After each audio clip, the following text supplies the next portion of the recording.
Con un fraternal abrazo, como siempre, les saluda a ustedes su amigo José Manuel Marmolejo Delgado en nuestro programa Golpe a Golpe, Verso a Verso, en esta gran estación OMV Radio, desde Ecatepec de Morelos, Estado de México. Damos inicio a nuestro programa leyendo una parte muy importante de la historia de nuestro municipio Ecatepec de Morelos, siempre hasta que agotemos esta fuente. Nuestra fuente de información será, para este tema, el libro Efemérides de Ecatepec, de la autoría de Juan Pablo García Vallejo y Alfonso Bautista García. En el año de 1607 muere Cristóbal de Sotelo Valderrama. A la muerte del coencomendero de Ecatepec, su tercera parte de la encomienda pasó a manos de su esposa Juana de Heredia Patiño. Día 23 de noviembre, decreto de ejecución del desagüe de la capital novohispana.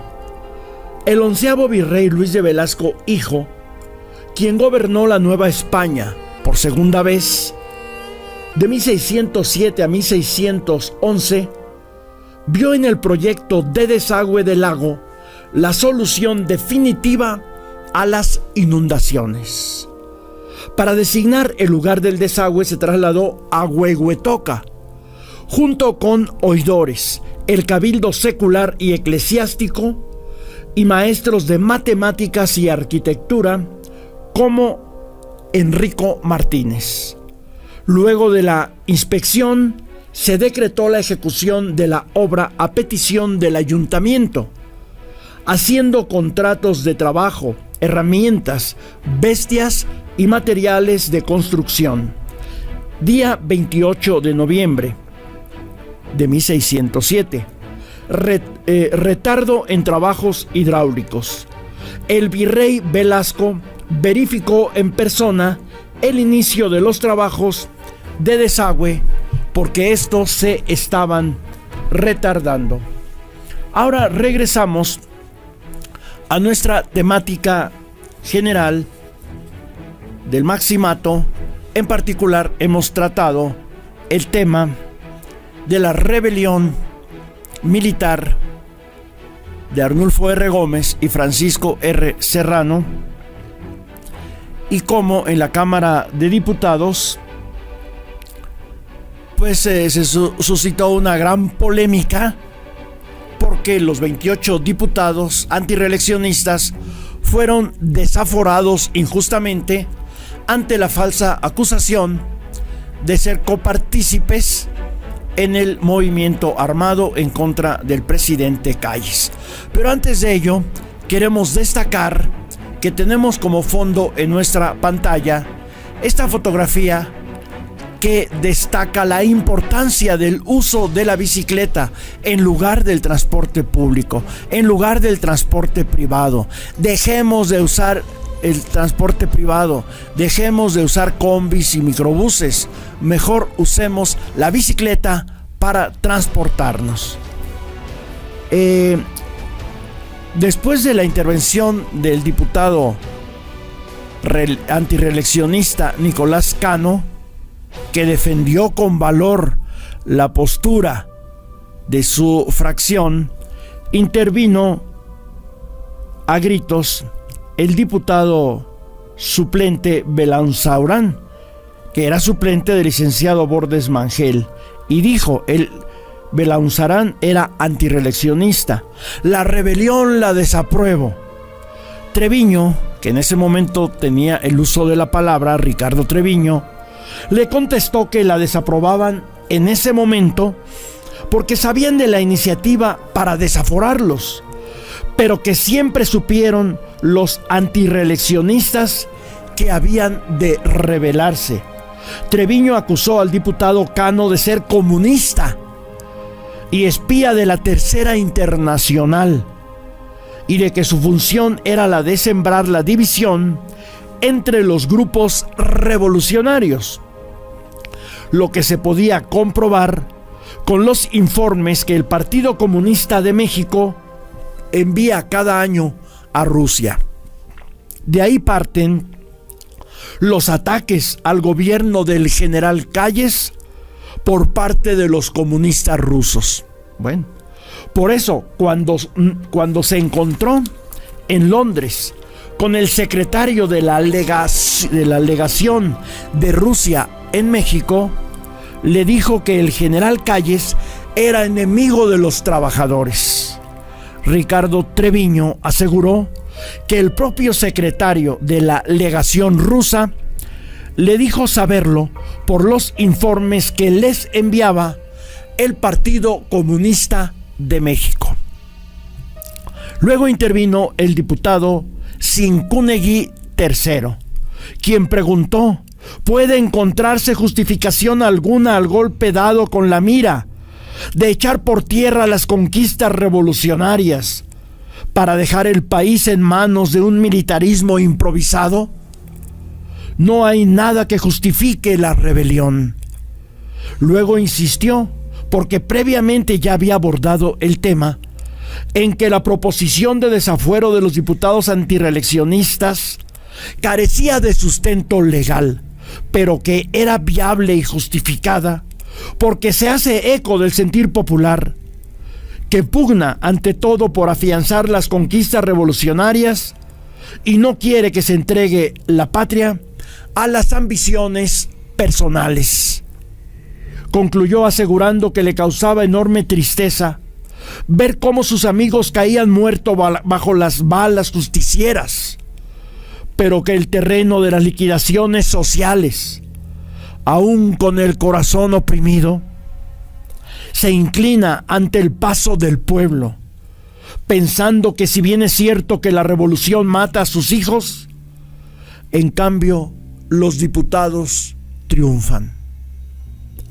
Dijo también que creía que para México se acercaba una era de paz, pero paz para todos, especialmente para los más humildes, de quienes antes nadie se acordaba, y que esa paz justificaba los actos de los jefes del actual gobierno.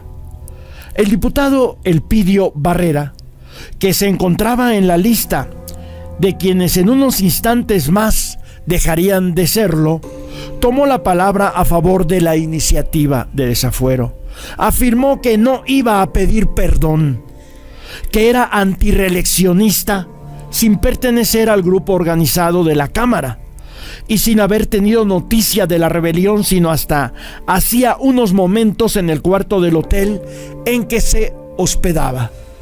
Relató que siendo niño, en juntas que se celebraban en la frontera con Flores Magón y otros compañeros, conoció lo que era la revolución y que concibió una patria muy diferente a la realidad del momento, que sentía una gran decepción de los hombres de la revolución, que siempre había estado en contra de que se maten entre hermanos, que de la violencia no podía surgir un gobierno estable y que México estaba dando al mundo una imagen de salvajes que no pueden cambiar de presidente sin una rebelión.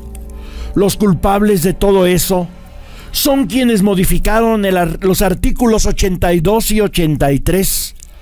Declaro ante Dios y ante la nación entera que el castigo no se hará esperar para los culpables, porque al fin Dios sabe castigar sin palo y sin cuerda.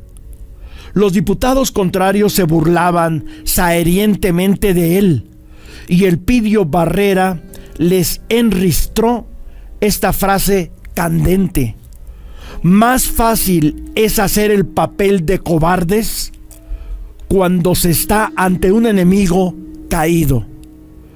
Dijo ser callista y haberse sacrificado por Obregón cuando la rebelión de la Huertista, por lo que no se explicaba ¿Cómo podían considerarlo enemigo del gobierno constituido? Le reclamaba a Ricardo Treviño que los laboristas no eran obregonistas ni reeleccionistas, ni estaban de acuerdo con las reformas constitucionales. Ricardo Treviño a gritos lo desmintió. Concluyó el diputado Elpidio Barrera diciendo que se retiraba de la Cámara, acatando los dictados de su conciencia y lamentando el derramamiento de sangre, ya que fue educado en el principio de no matarás. La discusión finalizó con la intervención del diputado Ricardo Covarrubias, quien afirmó no haberse afiliado ni al serranismo ni al gomismo y por tanto no contribuyó a ensangrentar al país. Dijo que Topete lo había amenazado, intentando asustarlo con el dicho de que en la comisaría de policía hay papeles que lo comprometían. Aseguró que el presidente difícilmente estaba con quienes pretendían desconocer al poder legislativo y Calles luchaba por dignificar la Cámara, que no se le debía englobar ni a él ni a su familia con los demás, ni a Favila tampoco con los demás. Se declaró callista sincero. No me guarden rencor, no me volteen la cara, ni hagan leña del árbol caído. Se consideró suficientemente discutido el punto y a petición del diputado José Luis Solórzano se efectuó la votación nominal. 8 votos. La iniciativa fue aprobada por unanimidad de 158 votos, ya que los antireeleccionistas abandonaron el salón antes de la votación. Carlos Monsiváis, en su artículo La sonrisa, disfraz de la perfidia, la de Alemán, vanidad que lo autodeificó, aparecido en la página 14 de la revista Proceso número 342 del 23 de mayo de 1983, señala que el día 25 de junio de 1936, unos pistoleros asesinaron al gobernador electo de Veracruz, Manlio Fabio Altamirano, quien fue suplido por Miguel Alemán Valdés, mismo que ocupó el cargo de gobernador de 1936 a 1940. El padre del gobernador interino fue el general Miguel Alemán González, muerto en combate, pues en 1929 apoyó la rebelión escobarista en contra de Calles y de Portes Gil, aunque Alemán González ya luchaba desde antes al considerar que el régimen había traicionado al pueblo. Pero de estos temas continuaremos hablando en nuestro siguiente programa, Golpe a Golpe, Verso a Verso, en esta gran estación OMV Radio, desde Ecatepec de Morelos, Estado de México.